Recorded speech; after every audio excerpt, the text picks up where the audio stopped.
Hello everyone, welcome to medical prep YouTube channel. पिछला video में आप लोगों ने देखा कि अलील का फॉर्मेशन कैसे होता है किसी फिक्स पॉपुलेशन में। What is the cause of formation of allele of a gene और how the allele of a gene are form. ये चीज़ आप लोगों ने प्रीवियस वीडियो में देखा।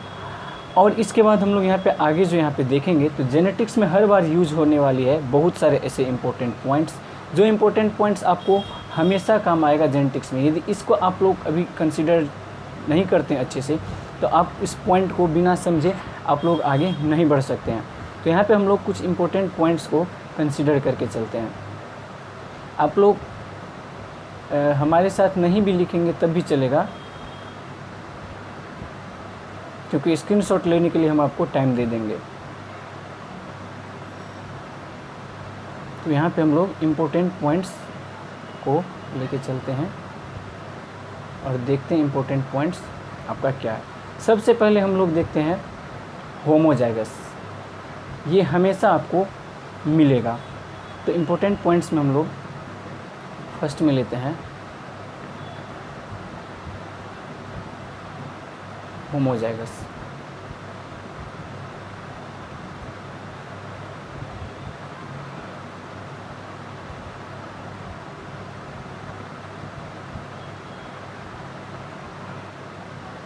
अब देखिए होमोजाइगस क्या होता है, इस चीज़ को हम लोग अब यहाँ पे डिफाइन करेंगे।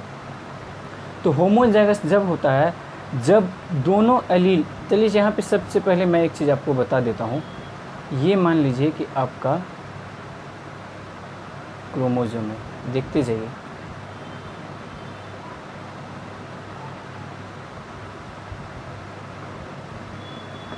ये एक सेट हो गया और ये आपका दूसरा हो गया, दो रहते हैं ना।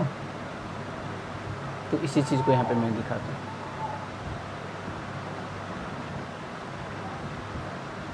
काइनेटोकोर है ये, जिस तरह से चूड़ियाँ रहती है हाथ में चारों ओर, उसी तरह से रहती है। अब ये देखिए, ये एक एलील है और ये दूसरा एलील है। यहाँ पे मान लीजिए कोई एक जीन है जो कोई कैरेक्टर को कोड करता है। तो इस पोजीशन पे कोई जीन है, मान लीजिए कैपिटल ए है और ये स्मॉल ए है, ये कोई भी कैरेक्टर को शो करता है। तो इस पोजीशन को हम लोग कहते हैं लोकाई या लोसाई, जो भी कहिए, सिंगल आई होगा, LOCI, लोसाई या लोकाई। तो ये हो जाएगा। तो इस चीज़ को आप लोग याद कीजिए कि अलील जो है यही है। अब यहाँ पे देखिए, यदि दोनों अलील सेम हो जाएगा, मान लीजिए कि ये अलील में देखिए एक जो सेट होता है क्रोमोसोम का, एक सेट का यदि हम लोग सिंगल पीस लेते हैं तो इसमें ऐसा नहीं है कि सिर्फ ये एक ही कैरेक्टर को शो करेगा। यहाँ पे आप लोग को पता होना चाहिए कि लीनियर फैशन में अरेंज रहता है और इसके बाद यहाँ पे हर पोर्शन में जो है अलग अलग DNA का बेस पेयर मत समझ लीजिएगा, ये क्रोमोसोम है, इसमें रैप रहता है DNA कुछ इस तरह से। तो एक एरिया जो है, हर एक एरिया हर एक कैरेक्टर को शो करता है। तो इसीलिए मान लीजिए अब हम लोग यदि टॉल के लिए देखें तो टॉल के लिए हम लोग लेते हैं कैपिटल T, एक इसका और दूसरा इसका हो जाएगा। और एक और होता है कैपिटल T और स्मॉल t। ये सारा फंडा पहले हम लोग समझते हैं। देखिए, इससे पहले आपको मैं समझाऊंगा यहाँ पे डोमिनेंट और रेसेसिव। डोमिनेंट और रेसेसिव हम लोग इसके बाद हम लोग समझ लेंगे। पहले हम लोग इंपॉर्टेंट पॉइंट्स देख लेते हैं, इसके बाद हम आपको डोमिनेंट और रेसेसिव भी समझा देंगे। तो ये स्मॉल t है। यहाँ पे देखिए होमोजाइगस का अर्थ होता है प्योर। आप इसको दूसरा शब्द में ब्रैकेट डाल के प्योर भी लिख सकते हैं। प्योर, इसका अर्थ ही होता है प्योर। होमो मतलब होता है सेम और जाइगस मतलब जाइगोसिटी जो शो करता है, यानी कि अलील उसका। तो प्योर, जब यहाँ पे दोनों अलील प्योर रहेगा, आइडेंटिकल रहेगा, तो उस केस में हम लोग क्या कहेंगे कि होमोजाइगस है। देखिए ये होमोजाइगस नहीं है, क्योंकि यहाँ पे एक कैपिटल T है और दूसरा जो है आपका स्मॉल t है। वहीं पे हम लोग यदि नेक्स्ट केस में देखें तो देखिए ये भी कैपिटल T है और ये कैपिटल T है। ये हो जाएगा होमोजाइगस, यानी कि प्योर। तो होमोजाइगस को आप लोग कैसे डिफाइन करेंगे, होमोजाइगस को? तो होमोजाइगस को कहेंगे when both allele of a pair are identical when both pair of a allele are identical. When both pair of allele are identical. Identical means क्या होता है? Identical means होता है सिमिलर. allele लिख सकते हैं या alleles भी लिख सकते हैं, क्या कि यहाँ पे दो है ना तो s लग जाएगा, तो यहाँ पे हम लोग alleles लिख लेते हैं. are identical. Identical मतलब कि दोनों सेम होना चाहिए, या तो ये कैपिटल टी. अब देखिए दोनों सेम किस कंडीशन में आएंगे. हम लोग यदि हाइट के लिए देखें तो कोई भी चीज़ का हाइट हम लोग दो केस में देखते हैं, या तो वो चीज़ लंबा होगा या उसका कद छोटा होगा, नाटा होगा. तो इसके लिए हम लोग हाइट के लिए यदि हम लोग देखें तो ज़रूरी नहीं कि हम लोग हाइट के लिए कैपिटल टी और टी ही लेंगे, कुछ भी ले सकते हैं, लेकिन टी फॉर टॉल होता है, इसीलिए हाइट में ज़्यादा प्रेफरेंस टी को ही दिया जाता है. और ये हो गया, ये भी टॉल के लिए आता है. ये कैपिटल टी स्मॉल टी ये भी टॉल के लिए आता है. यहाँ पे जो है डोमिनेंसी शो कर देता है ये कैपिटल टी, और स्मॉल टी के कैरेक्टर को ये सप्रेस कर देता है. ये चीज़ हम लोग कुछ देर बाद जानेंगे. तो ये हो गया इसका मेन कंडीशन. लेकिन हम लोग को होमोजाइगस पढ़ना है, तो हम लोग हेट्रोजाइगस कंडीशन को अभी कंसीडर नहीं करेंगे. तो हम लोग एक चीज़ को लेके चलेंगे. तो देखिए मान लीजिए एक कैरेक्टर और है, तो इस तरह से बहुत सारे कैरेक्टर, लेकिन जिसमें दोनों सेम हो, दोनों एलील आइडेंटिकल हो. देखिए अब स्मॉल टी यदि हम लोग लेंगे तो ये ड्वार्फ के केस में आएगा. ड्वार्फ का अर्थ होता है नाटा, जिसका कद छोटा हो. ठीक है, तो अब हम लोग यहाँ पे देखें. अब ड्वार्फ के केस में हम लोग ड्वार्फ का भी ये तो प्योर ही है ना, देख सकते हैं आप, ये होमोजाइगस है, दोनों स्मॉल टी छोटा ही है यहाँ पे. तो एग्जाम्पल के तौर पे दे देखें तो कैपिटल टी, स्मॉल टी, और उस तरह से कोई कैरेक्टर जो शो करेगा उसका प्योर वाला, यानी कि दोनों जो कि सेम आइडेंटिकल शो करता हो, वही चीज़ हम लोग होमोजाइगस में लेते हैं. तो होप कि आपको होमोजाइगस समझ में आया होगा. इसको आप लोग पॉइंट नंबर 1 दे के नोट कर लीजिए, और इस चीज़ का आप लोग अभी स्क्रीनशॉट ले लीजिए, क्योंकि यहाँ से हम अभी इसको इरेज करने वाले हैं. तो इस चीज़ को होप कि आप लोगों ने अभी तक लिख लिया होगा. इस चीज़ को यहाँ से हम इरेज कर देते हैं, और आप लोगों ने अभी तक ऑब्वियसली लिख लिया होगा होमोजाइगस के बारे में.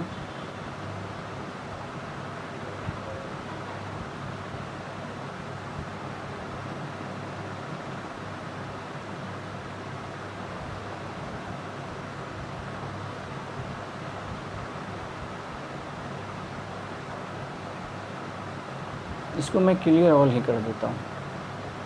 इम्पोर्टेंट पॉइंट्स में आप लोगों ने अभी तक होमोजाइगस को लिख लिया था. ठीक है, अब हम लोग यहाँ से बढ़ते हैं आगे. चलिए, होमोजाइगस आपने देखा, और आशा करते हैं कि आपको समझ में आ गया होगा. अब सम इम्पोर्टेंट पॉइंट्स का दूसरा हम लोग पॉइंट देखते हैं यहाँ पे. तो दूसरा पॉइंट, नंबरिंग करते जाइएगा आप भी, इससे आपको भी आसान होगा.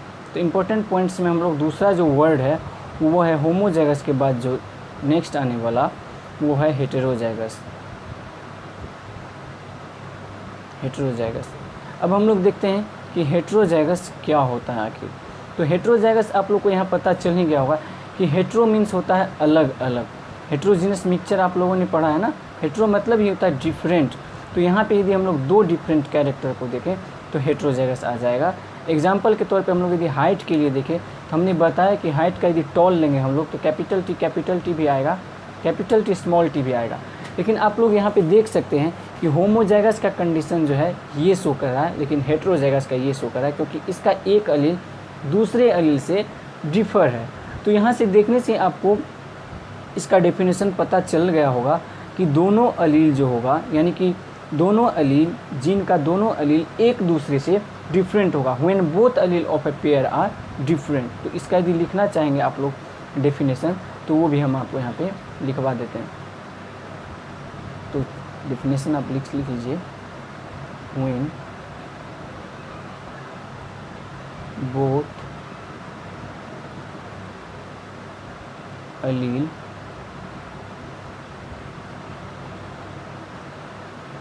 of a pair are different.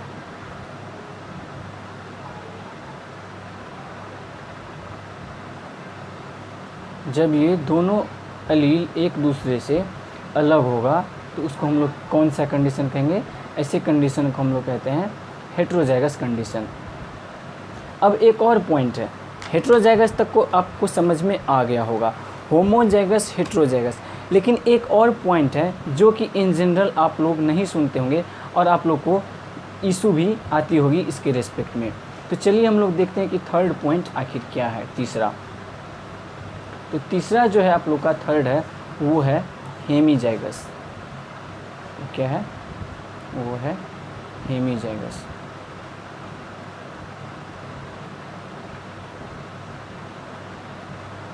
Hemizygous. अब देखिए हेमीजाइगस, हेमिस्फीयर नाम सुना होगा ना। हेमी मीन्स ही होता है हाफ, हेमी मीन्स ही होता है हाफ। अब देखिए हमने अभी तक जो भी अलील देखा, अलील आप लोगों ने अभी तक पेयर में देखा, लेकिन अब जो है हम लोग पेयर में नहीं देखेंगे। यानी कि दो अलील जो आप लोगों ने जो देखा ऐसे अभी सेट, इसमें से कोई एक ही मौजूद रहेगा, कोई एक ही प्रेजेंट रहेगा, इस दोनों में से एक एब्सेंट रहेगा, एक प्रेजेंट रहेगा। तो इसी कंडीशन को हम लोग कहते हैं हेमीजाइगस। तो हम लोग यदि टॉल के केस में देखो तो या तो कैपिटल टी होगा या फिर स्मॉल टी हो जाएगा। यानी कि किसी एक को हम लोग क्या करते हैं, किसी एक को क्या करते हैं, किसी एक को ही इधर काउंट करते हैं हेमीजाइगस में। या तो फिर ये हो जाएगा या फिर ये हो जाएगा, लेकिन दोनों एक साथ या तो होमोजाइगस कंडीशन शो करेगा या फिर हेट्रोजाइगस कंडीशन शो करेगा। यानी कि सीधा समझिए कि एक क्रोमोजोम के जो ह्यूमन के केस में हम लोग यदि लें तो यदि 46 है तो मान लो कि ये एक है, ये दूसरा है, ये तीसरा है, ये फोर्थ है और इसी तरह से ये 23 है। मतलब बीच में यहाँ से डायरेक्ट मैंने 23 लिख दिया क्योंकि यहाँ पे आएंगे नहीं ना, और ये इधर दूसरा सेट हो जाएगा तभी तो होंगे ना। लेकिन सिर्फ यदि हम लोग एक केस देखेंगे तो इसको आप लोग क्या बोलते हैं? आप लोग याद कीजिए कि इसको हम लोग हैप्लॉइड कंडीशन भी बोलते हैं। मतलब कि ये दोनों में से कोई एक यदि अपने पास है तो उसको हम लोग हैप्लॉइड कंडीशन भी बोलते हैं। तो यानी कि हेमीजाइगस कंडीशन जब भी आएगा तो इस कंडीशन में अलील कैसे एग्जिस्ट करेगा? अलील हमेशा कैसे एग्जिस्ट करेगा? मोनोप्लॉइड या हैप्लॉइड, मोनोप्लॉइड या फिर हैप्लॉइड, मोनोप्लॉइड या हैप्लॉइड कंडीशन में ये एग्जिस्ट करती है। ठीक है डियर स्टूडेंट्स, अब हम लोग यहाँ से जानते हैं कि मोनोप्लॉइड क्या है और हैप्लॉइड क्या है। देखिए मोनोप्लॉइड हैप्लॉइड, देखिए ये सेट ऑफ क्रोमोसोम है, इसको X से डिनोट करते हैं, और ये नंबर ऑफ क्रोमोसोम है, इसको N से डिनोट करते हैं। अगर यही सेट यदि 2 हो जाए तो हम लोग 2N कहते हैं जो कि डिप्लॉइड होता है, और इसके केस में देखें हम लोग तो ये 2X हो जाएगा, यानी कि 2 सेट ऑफ क्रोमोसोम हो जाएगा। ठीक है, तो ये चीज़ आप लोगों ने पहले भी देख चुका है, तो इसीलिए ये चीज़ आप लोगों के लिए कुछ खास ज़्यादा मैंडेटरी या फिर इम्पोर्टेंट नहीं है। आप लोग नोट करना चाहें तो नोट कर सकते हैं। ठीक है, अब हम लोग देखते हैं आगे की पॉइंट्स और क्या है। यहाँ पे एक चीज़ हम आपको और बताएंगे, ये पॉइंट्स अभी ख़त्म नहीं हुए, अभी डोमिनेंट अलील, रिसेसिव अलील और बहुत सारे पॉइंट आपको आने वाले हैं। फिनोटाइप, फिनोकॉपी, ये सब चीज़ भी मैं आपको यहाँ पे बताऊँगा। फिनोटाइप, जीनोटाइप कैसे, किस चीज़ को कहते हैं। उसके बाद देखिए कोई भी चीज़ यदि आप लोग सबसे पहले पढ़ते हैं तो उसमें यदि आपको टर्म्स पे कमांड है, कोई भी सब्जेक्ट की टर्म्स आप यदि तोड़ लेते हैं, आप उस चीज़ का अर्थ समझ जाते हैं, तो वो चीज़ आप लोगों के लिए बहुत ही आसान हो जाती है आगे समझने के लिए और फर्दर स्टडी में। देखिए अब आप लोग कहेंगे कि ये टर्म समझना ज़रूरी है क्या? हाँ, ज़रूरी इसलिए है क्योंकि आप यदि NCERT का बुक्स उठाएंगे तो वहाँ पे आपको अलग टाइप के टर्म्स दिए रहेंगे। भले आपका इंग्लिश जो है कितना भी टफ़ क्यों ना हो, लेकिन वहाँ पे यदि आप लोग जाएंगे तो आप लोग को टर्म्स अलग मिलेगा और आप लोग को डिक्शनरी खोजना पड़ जाएगा। अब आप लोग डिक्शनरी के फेर में क्या करेंगे, आप लोग खोलेंगे गूगल का क्रोम, वहाँ पे एक चीज़ खोलने के बाद वो सीधा दूसरा चीज़ आपको सजेस्ट कर देगा, और दूसरा चीज़ जैसे आप सजेस्ट करेंगे इससे आपका टाइम ज़्यादा वहाँ पे ड्रेन हो जाएगा। इसीलिए इस चीज़ को यदि आप लोग बारीकी से क्लास में ही समझ लेते हैं तो आप लोग को आगे चल के फिर ज़्यादा इशू होने वाली नहीं है। ठीक है, तो यहाँ पे हम लोग और देखते हैं मेन पॉइंट्स क्या है आपका वो। देखिए यहाँ पे एक चीज़ मैं आपको कहना चाहूँगा कि आखिर इंट्राजेनिक और इंटरजेनिक क्या चीज़ होता है। इंट्राजेनिक और इंटरजेनिक क्या चीज़ होता है, ये भी एक और पॉइंट्स है। अभी तक आप लोगों ने कितने पॉइंट्स देखे, अभी तक आपने होमोजाइगस, हेट्रोजाइगस और हेमीजाइगस, यानी कि अभी जो हम लोग पॉइंट्स देखेंगे ये शायद आपका हो जाएगा 4 नंबर। तो 4 नंबर में हम लोग जो देखेंगे वो हम लोग जानेंगे अभी कि क्या है इंट्राजेनिक और इंटरजेनिक। तो हम लोग यहाँ पे लेते हैं एक रिलेशन, यहाँ पे इसको हम लोग डिनोट करते हैं ए से, पॉइंट ए से। ठीक है, पॉइंट ए में हम लोग जानेंगे कि इंट्राजेनिक क्या है।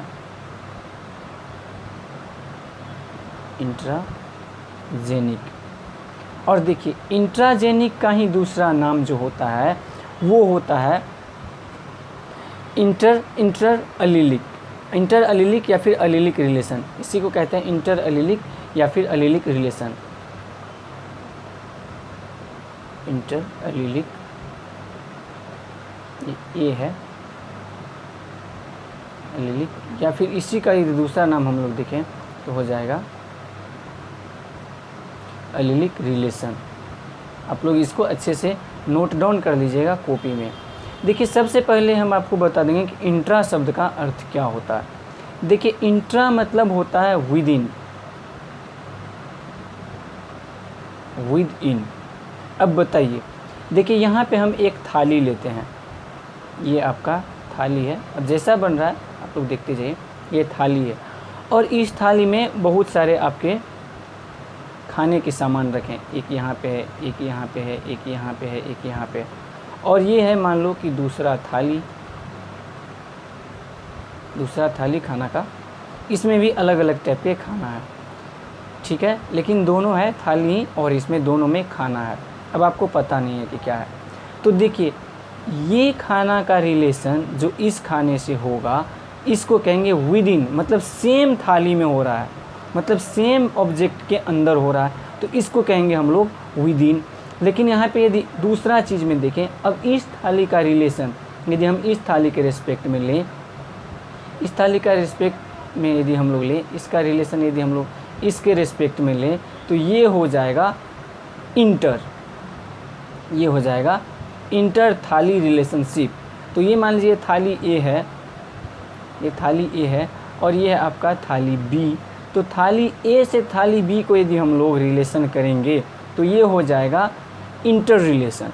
लेकिन सेम में ये फूड सप्लीमेंट को ये फूड सप्लीमेंट से यदि हम लोग देखेंगे तो ये हो जाएगा इंटर थाली रिलेशन, नहीं सॉरी इंट्रा थाली रिलेशन। इंटर हो जाएगा ये दोनों अलग अलग के केस में। सेम चीज़ आपको देखने को मिल जाएगा सेल के केस में। तो सेल के केस में यदि आप लोग देखेंगे, जब सेल बायोलॉजी आप पढ़ेंगे, सेल डिवीज़न जब आपको सेल पढ़ाया जाएगा तब आपको अच्छे से सारी चीज़ें पता चल जाएगी। तो इंटरसेलुलर और इंट्रासेलुलर केस वहाँ पे आएगा। तो होप कि आपको इंटरसेलुलर और इंट्रासेलुलर में कन्फ्यूजन नहीं आएंगी। इंटरसेलुलर का अर्थ हो जाएगा रिलेशन बिटवीन 2 एडजेसेंट सेल और 2 डिफरेंट सेल, और इंट्रासेलुलर रिलेशन का अर्थ हो जाएगा सेम सेल के केस में। तो ये आपकी हो गई सारी चीज़ें। अब हम लोग यहाँ से बढ़ते हैं आगे। तो प्रॉब्लम हो गया, चलो मिटाने दो इसको। तो आपको इंट्रा का अर्थ समझ में आ गया होगा। अब आप कहेंगे कि जब यहाँ पे इंट्रा है तो यहाँ पे इंटर क्यों दिए है, तो ये भी आपको पता चल जाएगा। आप लोग बस देखते जाइए, इंटर अलीलिक यानी कि अलील के बीच में रिलेशन, और दूसरा आपका जो है बी है, और इस बी में दिया हुआ है इंट्राजेनिक, आप लोगों ने अभी देखा, और दूसरा में है इंटरजेनिक। अब तो कन्फ्यूज़न नहीं होना चाहिए आप लोग को इंट्रा और इंटर शब्द में, इंटरजेनिक। अभी यदि कन्फ्यूज़न है तो आप लोग वीडियो को 10 सेकेंड स्किप करके पीछे जा सकते हैं और वहाँ से आप लोग इस चीज़ को फिर से चेकआउट कर लीजिए और कंफर्म हो जाइए। देखिए जब तक एक पॉइंट आप लोग को क्लियर नहीं होते तब तक आप लोग बिल्कुल आगे बढ़ने की कोशिश नहीं करें। और यही चीज़ हो जाती है आप लोगों के साथ मिस्टेक, और इस मिस्टेक को आप लोग रिकवर कभी भी फिर दोबारा करने में असक्षम हो जाएंगे और ये चीज़ इम्पॉसिबल हो जाती है। Now let's see what is the intergenic relation. Intergenic का यदि हम लोग दूसरा अल्टरनेट नाम देखें अलील के केस में, तो ये हो जाएगा नन अलीलिक। ये हो जाएगा नन अलीलिक। और दूसरा देखें तो ये नन अलीलिक हो जाएगा, और इसका मतलब ये अलीलिक रिलेशन हो जाएगा, ये नन अलीलिक रिलेशन हो जाएगा। यहाँ से आपको अब सब कुछ पता चल गया होगा। अब हम लोग देखते हैं नेक्स्ट। अब देखिए इंट्रा का अर्थ होता था विद इन, तो इंटर का अर्थ होता है इन बिटवीन। ये भी आप लोग याद रख लीजिए कि इंटर का अर्थ होता है इन बिटवीन। ठीक है, इंटर का अर्थ होता है इन बिटवीन। चलिए लिख लीजिए अपने कॉपी में, लेकिन हम लोग यहाँ पे देखेंगे। तो देखिए इस चीज़ को दिखाने के लिए आप लोग एक चीज़ को याद रखें यहाँ पे कि हमने ए को लिया था इंट्राजेनिक रिलेशन और बी को लिया था इंटरजेनिक रिलेशन। अब हम लोग यहाँ से क्या करते हैं कि एक ड्रॉ करते हैं अपना डायग्राम। तो यहाँ से हम लोग एक अपना डायग्राम ड्रॉ करते हैं इस चीज़ को समझाने के लिए। मैं इस शब्द को यहाँ से थोड़ा सा हटाने की कोशिश करूँगा। थोड़ा सा मैं इसको यहाँ से हटाऊँगा, इसको थोड़ा सा इरेज करेंगे तो आप लोग को थोड़ा दिखेगा अच्छे से, क्योंकि यहाँ पे ड्रॉ करेंगे हम। आप लोग क्या कीजिए कि इसका स्क्रीनशॉट ले लीजिएगा और याद रहे। अच्छा, यहाँ पे ऐसे भी था इंटरजेनिक या फिर नन अलीलिक रिलेशन हमने लिखा था, तो यहाँ पे आप लोग लिख लीजिए नन अलीलिक, क्योंकि यहाँ पे भी हम लोग डायग्राम ड्रॉ करने वाले ये दोनों के बीच। मैंने फिर से बोला था अभी कुछ देर पहले भी, और फिर से हम रिपीट भी कर दे रहे हैं आप लोगों के लिए कि ए को कंसीडर करना आपको इंट्राजेनिक और बी को कंसीडर करना इंटरजेनिक। इसमें कंफ्यूज मत कीजिएगा। तो हम लोग क्या करते हैं कि यहाँ पे एक क्रोमोजोम का सेट ड्रॉ करते हैं। तो मान लीजिए क्रोमोजोम का यदि हम लोग सेट ड्रॉ करते हैं तो एक आता है मैटरनल और दूसरा आपका आता है पैटर्नल। ये दूसरा आपका है पैटर्नल। ठीक है, अब हम लोग क्या करते हैं, यहाँ से कुछ इसका रिलेशन हम लोग डिफाइन करते हैं। इसको मैटरनल और इसको हम लोग मानते हैं पैटर्नल। ये क्रोमोजोम ही है और सीधा आप लोग ये समझते जाइए। अब देखिए यहाँ पे एक क्रोमोजोम में आप लोग जानते हैं कि बहुत सारे कोड रहते हैं जो कि कैरेक्टर को शो करते हैं, डिफरेंट कैरेक्टर को शो करते हैं। ठीक है, तो हम लोग यहाँ पे देखते हैं। मान लीजिए कि यहाँ पे जो है हाइट के लिए है, इस पोजीशन में जो है हाइट के लिए, तो हाइट के लिए हमने या तो कैपिटल टी या फिर स्मॉल टी, क्योंकि कोई भी चीज़ या तो ड्वार्फ होगा या फिर लंबा होगा, बड़ा होगा, उसकी हाइट ज़्यादा होगी। तो इसके अपोजिट भी हम लोग हाइट के लिए ही लेते हैं, क्योंकि आप जानते हैं कि कोड जो होता है सिर्फ ये दोनों में से कोई एक रहेगा यहाँ पे, इस पोजीशन पे, इस लोकाई पे या लोसाई जो भी आप बोलिए, यहाँ पे भी ये दोनों में से कोई एक ही रहेंगे, दोनों नहीं रहेंगे। तो सिर्फ एक तो कैरेक्टर शो नहीं कर सकता। एक अलील कभी सुना है कैरेक्टर शो करता है, एक अलील कभी कैरेक्टर शो नहीं करता। दोनों अलील मिलेंगे फिर जाके कैरेक्टर यहाँ पे शो होता है, चाहे वो सप्रेस करके हो, चाहे रिसेसिव में हो, चाहे डोमिनेंट का केस हो, चाहे रिसेसिव का केस हो। अब हम लोग क्या करते हैं कि यहाँ पे एक और देखते हैं। चलिए ये हो गया कोई प्लांट है उसका हम लोग हाइट के लिए, तो इसको मानते हैं ए जीन फॉर हाइट को HT लिख देता हूँ। और दूसरा हम लोग देखते हैं यहाँ पे कलर के लिए रिगार्डिंग ले लेता हूँ मैं, कैपिटल R स्मॉल r, ये दोनों में से कोई एक होगा इधर, और फिर यहाँ पे हम लोग लेते हैं कैपिटल R और स्मॉल r, ये दोनों में से कोई एक होगा यहाँ पे। ठीक है, तो ये हो गई बहुत अच्छी बात।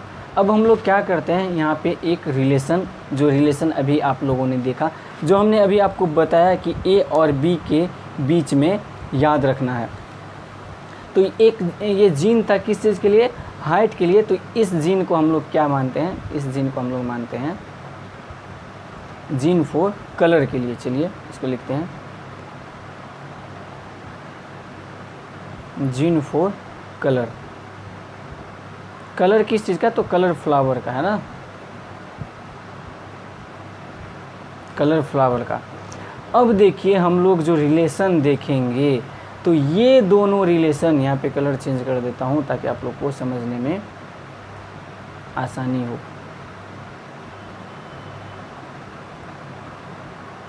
हम लोग यहाँ से यदि रिलेशन देखेंगे तो ये रिलेशन क्या हो जाएगा, ये दोनों के बीच जो रिलेशन होगा भैया, ये दोनों के बीच जो रिलेशन होगा इसको हम लोग कहेंगे इंट्राजेनिक रिलेशन। इंट्राजेनिक को हमने ए से डिनोट किया था, है ना। और फिर ये दोनों के बीच जो हम लोग रिलेशन देखेंगे ये क्या हो जाएगा, ये भी हो जाएगा इंट्राजेनिक रिलेशन।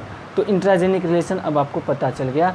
और एक चीज़ देखिए कि ये दोनों अलील एक दूसरे से कंप्लीट क्या है, डिफरेंट है। ये दोनों एक दूसरे से क्या है, डिफरेंट है। इसीलिए इसका रिलेशन यदि हम इसके केस में देखें तो डिफरेंट रिलेशन शो होगा, जो कि आएगा बी, यानी कि इंटरजेनिक रिलेशनशिप। इसके बीच, ये दोनों के बीच जो रिलेशन होगा ये इंटरजेनिक माना जाएगा, ना कि इंट्राजेनिक। उसी हिसाब से ये भी तो सेम हो गई ना, इसका रिलेशन यदि हम इसके साथ देखते हैं तो ये भी आ जाएगा इंटरजेनिक रिलेशन। उस हिसाब से अब यदि हम लोग डायगोनली इसको बी से डिनोट कीजिए, उस हिसाब से यदि हम लोग यहाँ पे डायगोनली देखें, डायगोनली अब कैसे देखना है ये हम आपको बता रहे हैं।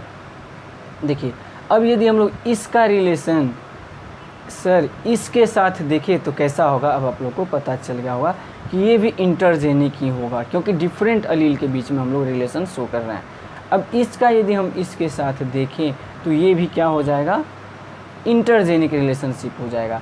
और इंटरजेनिक या फिर नन एलिलिक बोलिए। नन एलिलिक का अर्थ है कि ये दोनों अलील तो सेम नहीं है ना, ये डिफरेंट अलील है और ये डिफरेंट अलील है, लेकिन ये हाइट को कोड करने वाला दोनों अलील सेम है आपस में। उसी तरह से ये कलर को कोड करने वाला दोनों अलील आपस में सेम है। तो ये हो गई आपकी कुल बातें।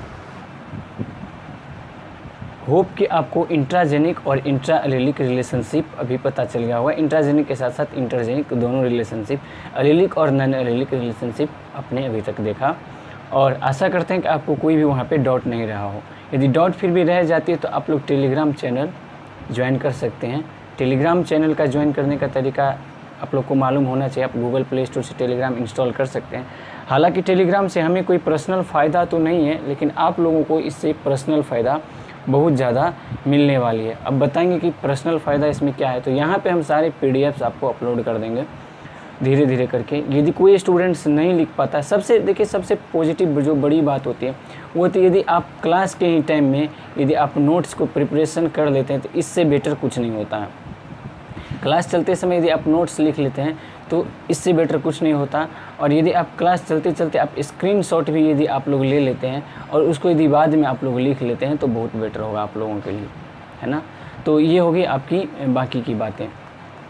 हम लोग देखते हैं आज आपकी जो अभी जो बची हुई कुछ सेशन है, मतलब अभी कुछ देर और वीडियो चलेगी, यहाँ पे हम और कुछ इंपॉर्टेंट पॉइंट्स आपको बताएंगे। तो इम्पोर्टेंट पॉइंट्स में देखिए एक चीज़ आपको अभी तक आप लोगों ने पढ़ा तो आपको एक चीज़ पता चल गया होगा कि हेमीजाइगस कंडीशन में, अभी जो आपने वर्ड देखा हेमीजाइगस, उस कंडीशन में कोई भी जीन अपना कैरेक्टर शो नहीं कर सकता है ना, कैरेक्टर और ट्रेट शो नहीं कर सकता। तो इसके लिए उसको होना पड़ेगा या तो रेसेसिव या फिर उसको होना पड़ेगा हेट्रो कंडीशन में।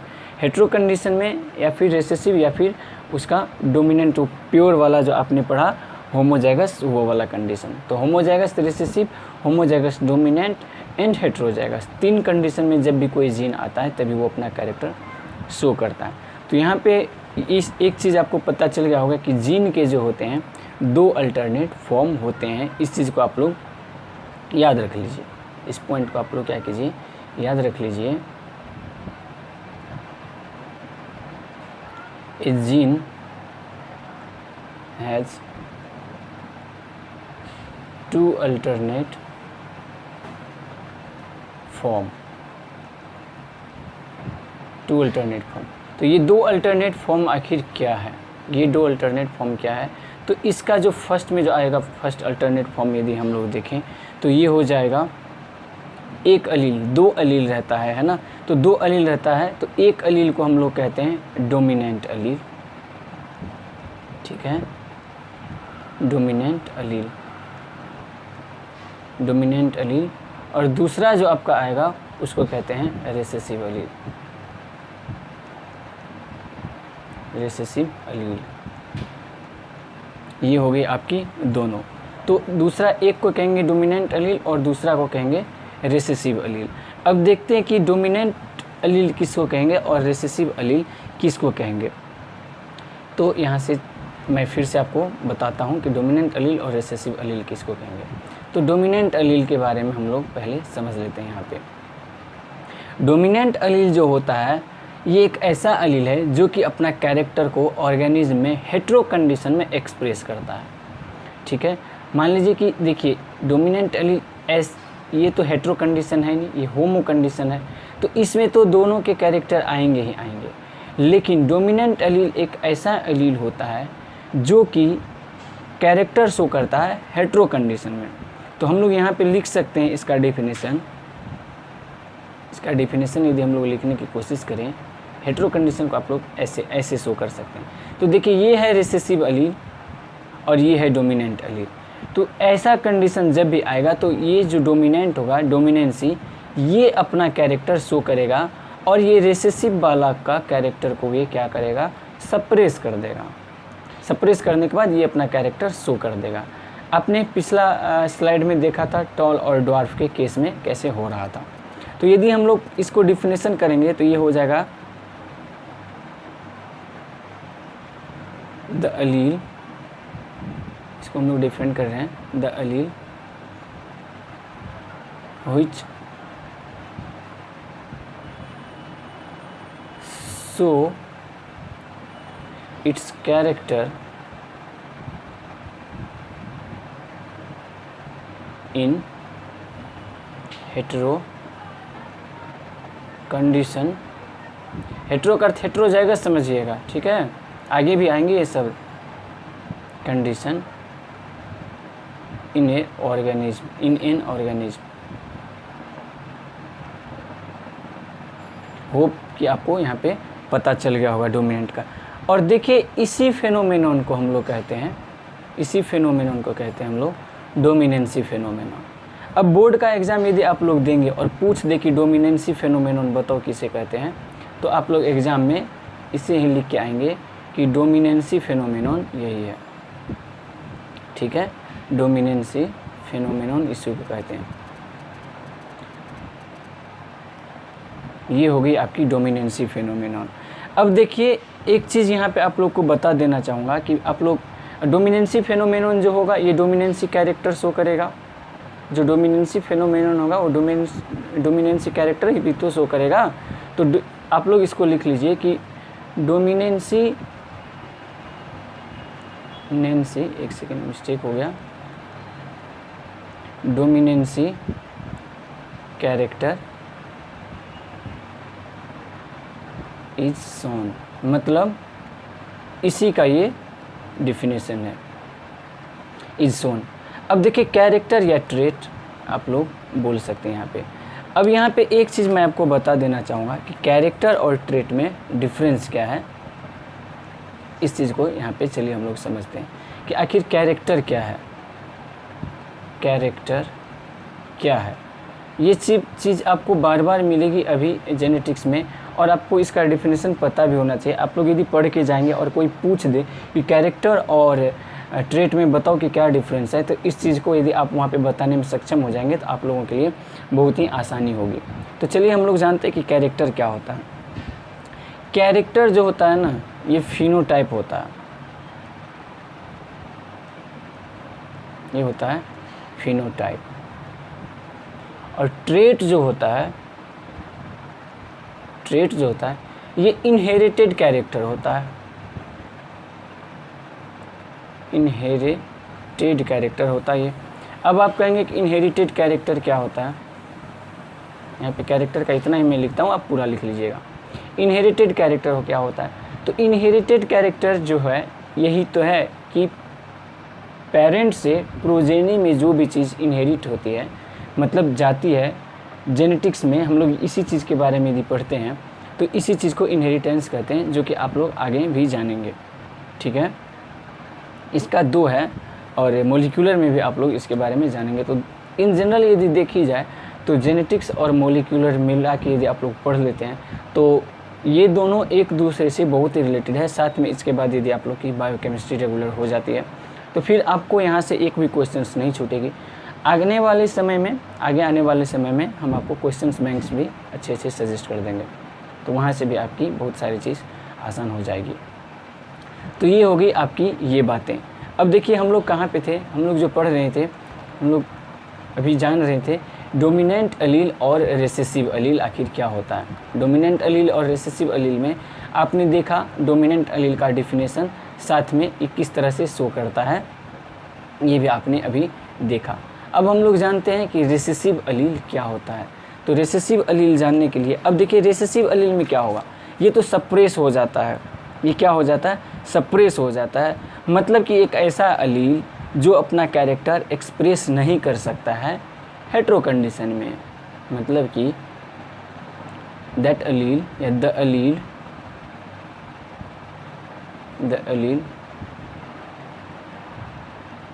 which cannot express its character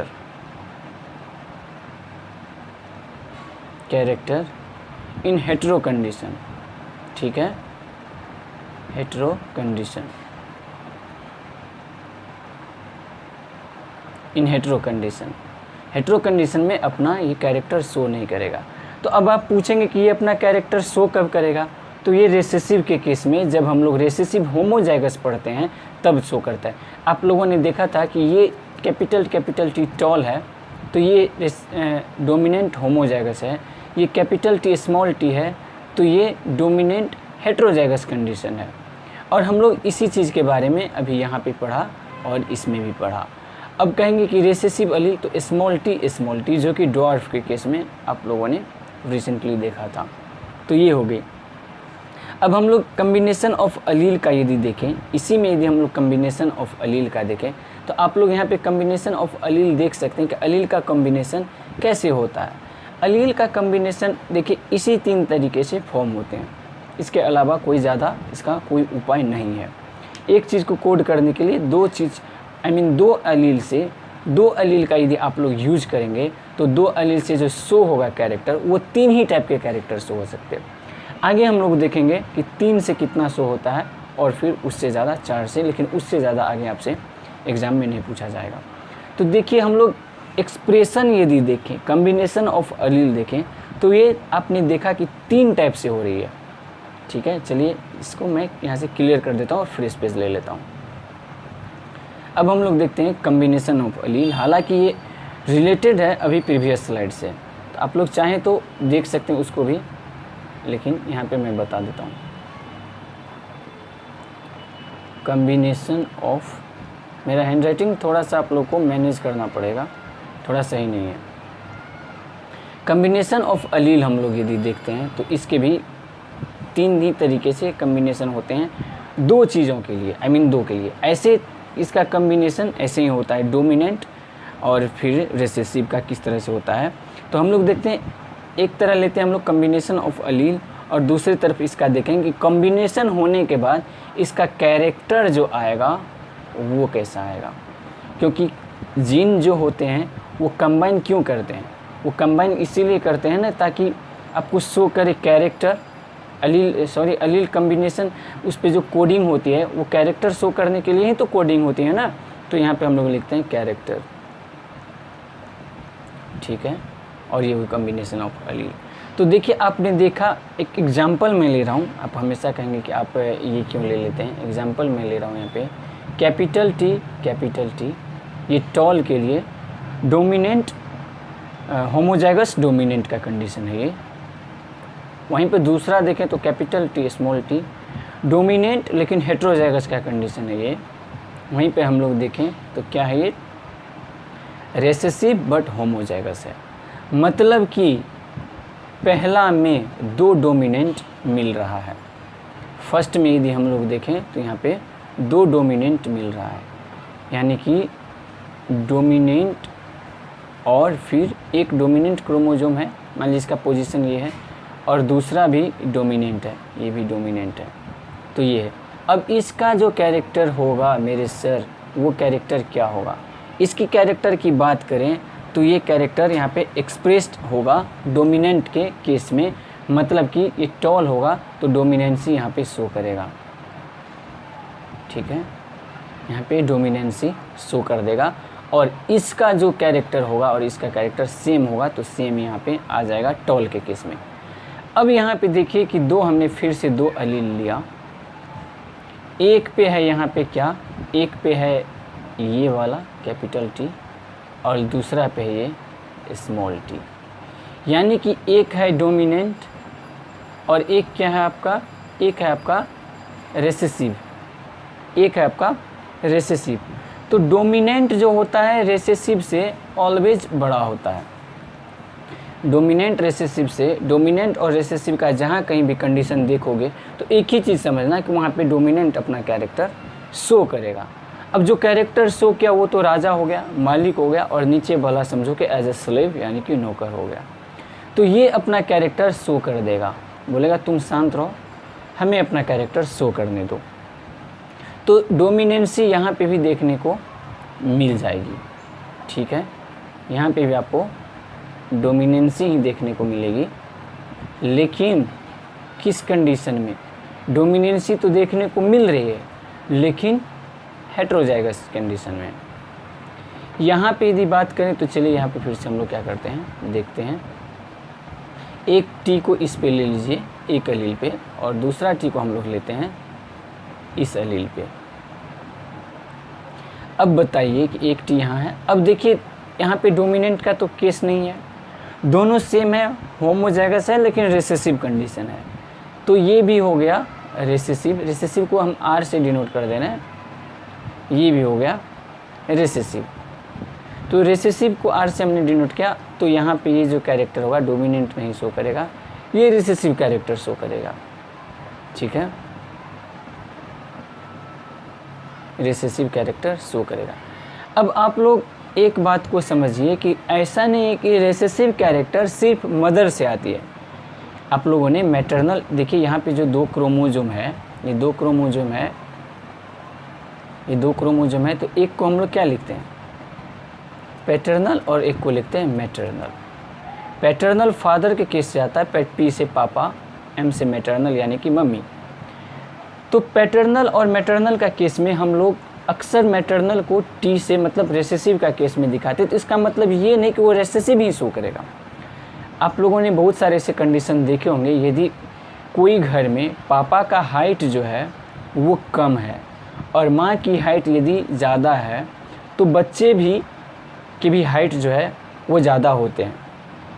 इस कंडीशन में क्या होगा कि मैटरनल जो है ये डोमिनेंसी शो कर रहा है हाइट के लिए। बहुत घर में ऐसे होते हैं कि पापा है एकदम काला, झामा की तरह काला, मतलब ये ब्लैक जो देख रहे हो बैकग्राउंड, बस इसी का फोटो स्टेट समझ लो। लेकिन मदर जो होती है, मदर होती है बिल्कुल ऐसी, ये जो अभी वीडियो देख रहे हो और इसकी चारों ओर जो ये देख रहे हो वाइट, बिल्कुल ऐसी। तो और बच्चे जो होते हैं बिल्कुल माँ की तरह गोरे हो जाते हैं और उसमें से एक काला निकल जाता है ना। तो उसमें फिर फादर का कैरेक्टर आ गया और बाकी में फिर स्किन के रिगार्डिंग यानी कि स्किन कलर के रिगार्डिंग हम लोग आगे जानेंगे। और आपने पीछे भी जाना कि किस चीज़ के लिए डिकोड किया जाता है जेनेटिक्स में, जैसे आई कलर, फिर हेयर का स्टाइल, फिर स्किन, आप लोगों ने पढ़ा था वेरिएशन में। तो थोड़ा सा यहाँ पे मैं आपको पीछे लेकर चलता हूँ, वेरिएशन भी रिवाइज करा देता हूँ। वेरिएशन में आपने देखा था कि दो तरह के वेरिएशन होते थे, सोमैटोजेनिक और जर्मिनल और ब्लास्टोजेनिक। देखिए सोमैटिक को ही सोमैटोजेनिक कहते हैं, सोमैटिक को ही सोमैटोजेनिक कहते हैं। अब देखिए आपको याद कैसे आएगा, सोमैटोजेनिक कहते हैं, और जर्मिनल को ही ब्लास्टोजेनिक कहते हैं। भूल गए, भूल जाते हो तुम लोग, यही है ब्लास्टोजेनिक। हैंडराइटिंग तो मेरा कंसीडर करना पड़ेगा आपको। तो दो तरह के आप लोगों ने पढ़ा था। अब याद कीजिए वो दिन जब आपने पढ़ा था सोमैटोजेनिक कैरेक्टर में जो होता है यह जेनेटिकली इनहेरिटेड नहीं होता है, जेनेटिकली इनहेरिटेड ये नहीं होता है। आप लोग को वीडियो में बताया गया था कि एक दुबला पतला बच्चा है और इसको यदि हम लोग न्यूट्रिशन देंगे तो ये क्या हो जाएगा, ये फिर हो जाएगा एकदम से मोटा तगड़ा। आप लोगों ने ये भी देखा था, न्यूट्रिशन देने के बाद ये कुछ ऐसा मोटा तगड़ा हो जाता था और न्यूट्रिशन फिर इसका यदि कम हम लोग कर देंगे तो फिर से दुबला पतला हो जाता था। लेकिन जर्मिनल या ब्लास्टोजेनिक हम लोग देखिए सोमैटोजेनिक में क्या होता है, सोमा यानी कि बॉडी, सोमा का अर्थ होता है बॉडी, यानी कि बॉडी में उसका कैसा चेंज हो रहा, यानी कि फिनोटिपिक चेंज एक तरीके से देखें तो। लेकिन जर्मिनल में यदि हम लोग देखें तो यहाँ पे जेनेटिकली डिटरमाइंड होता है, ये जेनेटिकली डिटरमाइंड नहीं होता है। आप लोगों ने अभी देखा कि ये जेनेटिकली डिटरमाइंड नहीं होता है, लेकिन ये जेनेटिकली डिटरमाइंड होता है। अब जेनेटिकली डिटरमाइंड में आप लोगों ने पढ़ा था, मैं शॉर्ट में लिखते जा रहा हूँ, समझने की कोशिश करना। बॉडी हाइट, बॉडी हाइट, ठीक है, बॉडी हाइट। उसके बाद आपने पढ़ा था बॉडी कलर, याद आया, बॉडी कलर। उसके बाद आपने पढ़ा था आई कलर।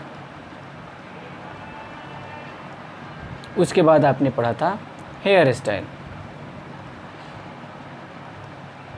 Hair style. मतलब अब देखिए बॉडी हाइट में भी दो तरह की होती थी ना, एक टॉल होती थी, याद है, तीन तरह की होती थी, सॉरी टॉल होती थी, एक हो गया इंटरमीडिएट और एक हो जाता था ड्वार्फ। याद करने की कोशिश करो वो दिन, DWARF, ड्वार्फ लिख लेना। और बॉडी कलर की बात करें तो यहाँ पे भी दो तरीके से आते हैं, एक होता है डार्क यानी कि काला, डार्क को D से दिखा देता हूँ, एक होता है इंटरमीडिएट, आई से मैंने शो कर दिया, और एक होता है फेयर यानी कि काला, इंटरमीडिएट नॉर्मल कलर का, और फेयर यानी कि बहुत गोरा। आई कलर की हम लोग बात करें तो आई कलर भी आप लोगों ने तीन देखा था, आई कलर भी आप लोगों ने तीन देखा था, ब्लैक देखा था, ब्लू देखा था, और क्या देखा था, ब्राउन देखा था। याद आए B3, इसके फार्मूले बना लो, ठीक है। अब हेयर स्टाइल की हम लोग यदि बात करें तो यहाँ पे मैं लेके आ जाता हूँ, स्पेस कम है थोड़ा सा। हेयर स्टाइल की यदि बात करोगे तो हेयर स्टाइल भी आप लोगों ने दो देखा था, स्ट्रेट हेयर और उसके बाद कर्ली।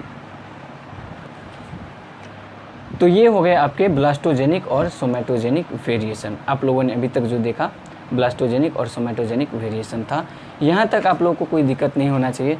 साथ में आप लोगों ने अभी देखा कि किस तरह डोमिनेंसी शो होता है और किस तरह अलील आता है और अपना कैरेक्टर शो करता है। अब इस चीज़ को समझने के लिए आप लोग को यहाँ पे मैं थोड़ा सा और एग्जांपल यहाँ पे मैं दे देता हूँ आप लोगों को। आप लोग देखने की कोशिश कीजिए थोड़ा गौर से और ध्यान से। तो इस चीज़ का एग्जांपल हम लोग देखते हैं कि देखिए टॉल के कंडीशन में हम लोगों ने तीन देखा था, कैपिटल टी ये टॉल होगा, फिर कैपिटल T स्मॉल t ये भी टॉल होगा, क्योंकि आप जानते हैं कि डोमिनेंसी शो करेगा। डोमिनेंट अलील जो होता है वो ज़्यादा पावरफुल होता है, महिंद्रा के इंजन की तरह। और ये हैं स्मॉल t यानी कि रिसेसिव, तो ये अपना कैरेक्टर यहाँ पे शो बिल्कुल नहीं करेगा। ये हो गई आपकी बातें हाइट को लेके। अब वहीं पे एक और एग्जांपल मैं आपको दिखाता हूँ कलर के रिगार्डिंग। तो ये जैसे यहाँ पे ये टी टॉल शो कर रहा था और ये टी जो है क्या शो कर रहा था, ये ड्वार्फ को शो कर रहा था, ये ड्वार्फ को शो कर रहा था। उसी तरह से आपको एक और कंडीशन यहाँ पे दिया हुआ मिलेगा। कलर थोड़ा सा यहाँ पे चेंज कर लेते हैं ताकि आपको समझने में कष्ट ना हो, क्योंकि आपकी कष्ट हमारी कष्ट। अब देखिए हम लोग कलर के रिगार्डिंग यदि लेते हैं तो आपको दिया रहेगा, है ना, कि R जो है वो शो करता है वायलेट को। जानते हो वायलेट कैसे कलर होती है और इसका बायोलॉजी में किस तरह से हम लोग नाम लेते हैं वायलेट कलर का, सब चीज़ पढ़ाया गया इंट्रोडक्शन में। इंट्रोडक्शन में यदि आप देखेंगे तो सारी चीज़ आपको बताया गया है, इसीलिए इंट्रोडक्शन का वीडियो जो होता है थोड़ा इम्पोर्टेंट माना जाता है। तो आप लोग इंट्रोडक्शन की भी वीडियो यहाँ पे देखिए। तो R जो है वायलेट है और ये R जो है इसको हम लोग मानते हैं वाइट, इसको मान लो वाइट। अब यदि हम लोग इन दोनों का कॉम्बिनेशन देखें, इन दोनों से एक हेमिजाइगस कंडीशन में कभी भी कैरेक्टर शो नहीं होता है। ये चीज़ तो आपने जाना ना कि ये भी नहीं जाना। एक चीज़ तो आपने जाना कि हेमीजाइगस कंडीशन में कैरेक्टर शो नहीं होता है, यानी कि उसको या तो डोमिनेंट होमोजाइगस बनना पड़ेगा, 2 कंडीशन में आना पड़ेगा, या फिर हेट्रोजाइगस या फिर रिसेसिव, यानी कि एक अलील अपना कैरेक्टर शो नहीं करता। तो अब एक बात बताओ कि ये कम्बिनेशन जो हम लोग लिख रहे हैं यदि ये नहीं समझ रहे हो तो इससे हम लोग यहाँ पे समझने की कोशिश करें। अब मान लो कि 2 आपके पास शब्द दिए गए हैं, चलो हाँ 2 शब्द दिए गए हैं, ई और वाई 2 शब्द आपको दिए गए हैं। कोई भी शब्द आप ले सकते हो, अल्फ़ाबेट में से कोई भी अल्फ़ाबेट ले सकते हो। अब इसमें से आपको कहा जाएगा कि इसमें से 2 वर्ड बनाओ, 2 वर्ड बनाओ। तो कैसे बनाओगे? ई और स्मॉल वाई मान लो, ई और स्मॉल वाई दिया हुआ है, और इसमें से कहा जाएगा कि इसको 2 वर्ड बनाना है। इस दोनों में से वर्ड बनाना है, 2 वर्ड नहीं, इस दोनों में से वर्ड बनाना है और बताना है कितने कितने वर्ड बनेंगे। तो ये मान लो यदि कैपिटल ई है और इसको यदि कम्बिनेशन हम लोग देखेंगे, इस चीज़ को आप लोगों ने प्रीवियस वीडियो में भी देखा, तो हम लोग एक तो ये बनेगा बड़ा वाला, एक बनेगा एक बड़ा और एक छोटा, क्योंकि वाई यहाँ पे छोटा है, और दूसरा बनेगा दोनों वाई छोटा। ई यहाँ पे छोटा नहीं है, उसके बदले यहाँ पे डोमिनेंसी जो है ये शो कर रहा है और ये रिसेसिव है। तो ये आपकी बातें होगी। इसी तरीके से यदि हम लोग यहाँ पे देखें आपकी ये कलर के केस में, फ्लावर कलर के केस में, तो आपका क्या होगा? तो यहाँ पे एक जो आएगा वो आ जाएगा कैपिटल आर, कैपिटल आर। दूसरा आपका आएगा कैपिटल आर, स्मॉल आर। तीसरा आएगा आपका स्मॉल आर, स्मॉल आर। तो अब आप बताइए कि यदि ये वायलेट को कोड कर रहा है और ये स्मॉल आर वाइट को कोड कर रहा है, तो इस कंडीशन में फ्लावर का कलर क्या होगा? अब बताइए कि इस कंडीशन में फ्लावर का कलर क्या होना चाहिए, आप बताइए। तो इस कंडीशन में जो फ्लावर का कलर होगा वो वायलेट ही होगा, वो वायलेट ही होगा। इस कंडीशन में देखें तो यहाँ पे आप जान रहे कि ये डोमिनेंट है, डोमिनेंट कैरेक्टर डोमिनेंसी शो करेगा, ये रिसेसिव है, ये ऐसे रह जाएगा। हालांकि आगे के जनरेशन में चल के हो सकता है ये अपना कैरेक्टर शो करे, जैसे कि यहाँ पे ये कर रहा है। ये तो फर्स्ट ही जनरेशन नहीं है, हम लोग यहाँ पे देख रहे हैं कि आगे का जनरेशन में भी इस तरह से हो सकता है। तो ये भी जो होगा ये भी वायलेट ही होगा, लेकिन ये हेट्रोजाइगस कंडीशन में होगा, और ये जो होगा ये प्योर वाइट हो जाएगा होमोजाइगस रिसेसिव कंडीशन के लिए। ठीक है, आपने समझा। अभी तक जो इम्पोर्टेंट पॉइंट्स आप लोगों ने देखा, उस इम्पोर्टेंट पॉइंट में आपने heterozygous condition, homozygous condition, hemizygous condition, और उसके बाद आप लोगों ने अलील के बारे में और भी बहुत सारी जानकारियाँ ली, जहाँ पे हमने इंट्राजेनिक रिलेशंस और इंटरजेनिक रिलेशंस भी देखे थे, और साथ में 2 अल्टरनेट फॉर्म भी हमने देखा कि कैसे डोमिनेंसी शो करती है और कैसे कैरेक्टर जो है वो एक्सप्रेस किया जाता है। ठीक है, अब हम लोग यहाँ पे एक और पॉइंट देखते हैं जो कि है इस वीडियो का लास्ट पॉइंट। बहुत सारे पॉइंट्स हैं, आगे भी हम आपको बताएंगे, और वीडियो ज़्यादा लंबा यदि हो जाती है, लेंदी हो जाती है, तो आप लोग को बोर फील होगा, और हम नहीं चाहते कि आप लोग को खास करके स्टडी में बोर फील हो। ठीक है, तो चलिए हम लोग यहाँ पे अपना शुरू करते हैं। तो ये जो आज का जो लास्ट पॉइंट है, बहुत सारे पॉइंट है, ये मत भूलना। तो अभी तक आप लोगों ने 5 पॉइंट्स देखे हैं आपके, हमने सारी चीज़ लगभग डील कर दिए हैं, और यहाँ पे हम लोग देखते हैं 6th पॉइंट। ऐसे ये मैं नहीं भी लिखूँ तो आप लोग याद रखा कीजिएगा, है ना।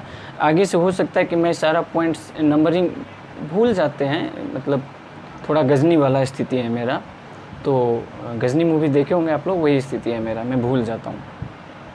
तो आप लोग ये पॉइंट्स को जो है थोड़ा याद रखने की कोशिश कीजिएगा। अब यहाँ पे हम लोग लेते हैं फेनोटाइप। ठीक है, फेनोटाइप, और जानते हैं कि फेनोटाइप क्या होता है।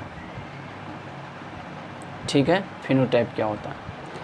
बहुत सारे वर्ड है, मैं फिर से बता रहा हूँ कि बहुत सारे वर्ड है। वीडियो वर्ड के रिगार्डिंग, इंपॉर्टेंट वर्ड के रिगार्डिंग एक और वीडियो आएगी। यदि ये वर्ड आप लोग पढ़ लेते हैं तो आप लोग को पूरे जेनेटिक्स में कहीं दिक्कत नहीं होगी। अब कहीं पे यदि डायरेक्ट फिनोटाइप आ जाए और आपको पता ही नहीं है कि फिनोटाइप कैसे है, जैसे आगे क्वेश्चंस में आप लोग बढ़ेंगे तो वहाँ पे फिनोटिपिक रेशियो आप लोगों को कैलकुलेट करने के लिए बोला जाएगा। ठीक है, तो वो फिर कैसे कैलकुलेट करेंगे, यदि ये चीज़ आपको यहाँ पे अच्छे से पता चल जाएगी तो आगे की चीज़ आप लोग अच्छे से कैलकुलेट फिर कर सकते हैं।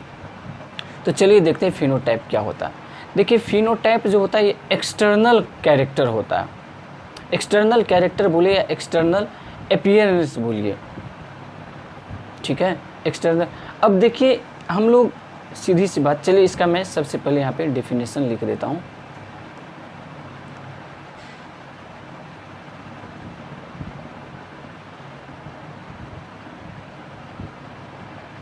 phenotype is external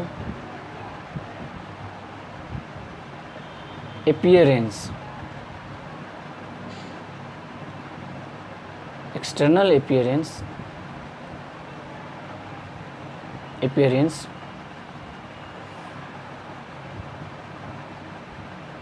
of an individual,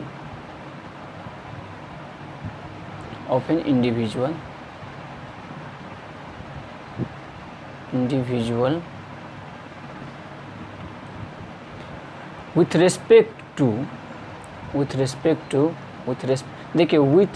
to या फिर रिगार्डिंग, कुछ भी आप बोल सकते हैं, with respect to one or more character। देखिए यहाँ पे एक चीज़ हम लोग यहाँ पे ये जानने की कोशिश करेंगे कि आखिर क्या है। डेफिनेशन से आपको पता चल गया, लेकिन मैं यहाँ पे अपना जो लैंग्वेज है ना, देखिए बहुत सारा लैंग्वेज होता है, लेकिन एक वो वाला होता है जो अच्छे से आपको समझ में आए, यानी कि प्रोफेशनल लाइन से हट के वो वाला जो होता है, यदि वो समझ में आ जाएगी तो ये किताबी लैंग्वेज जो होती है ना, ये बहुत ही आसान हो जाती है फिर समझने में। तो हम लोग उसको नहीं छोड़ेंगे और उसको भी साथ लेके चलेंगे। अब आप लोग को माइंड में हो रहा है कि ये जो आप पढ़ा रहे इतने वर्ड्स, ये यूज में है क्या? तो जाहिर सी बात है ये यूज में है। मैंने बताया भी, यदि आप लोग इतने डिटेल में नहीं जाएंगे तो वर्ड को नहीं समझेंगे, और वर्ड को नहीं समझेंगे तो आप लोग की कंपटीशन फिर और टफ हो जाएगी। जिस तरीके से हम लोग ABCD सीखे बिना वर्ड बनाना नहीं सीख सकते हैं, उसी तरीके से हम लोग बिना वर्ड का यदि सेंटेंस नहीं सीख सकते हैं, तो ये भी वही चीज़ है। ये सारी चीज़ें मिल के जो है बनाती है आपकी पूरी जेनेटिक्स, या फिर यूँ कहिए पूरी बायोलॉजी, ठीक है। तो चलिए आपको यहाँ पे फिनोटाइप समझाते हैं। अब एक बात बताइए, यहाँ पे कहा जा रहा है external appearance of an individual with respect to one और मोर कैरेक्टर।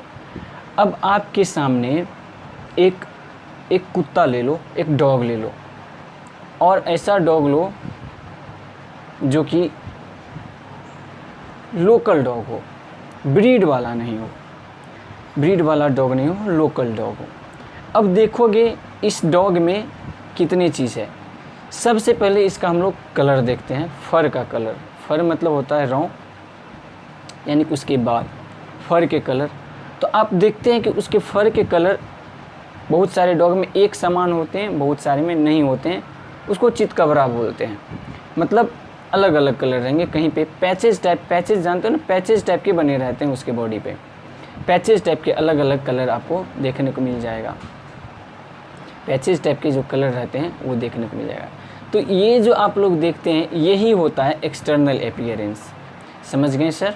ये हो गया आपका एक्सटर्नल अपीयरेंस। साथ में हम लोग ये भी देखते हैं कि वो डॉग जो है उसका हाइट कितना है, ठीक है, ये भी हो गई एक्सटर्नल अपीयरेंस।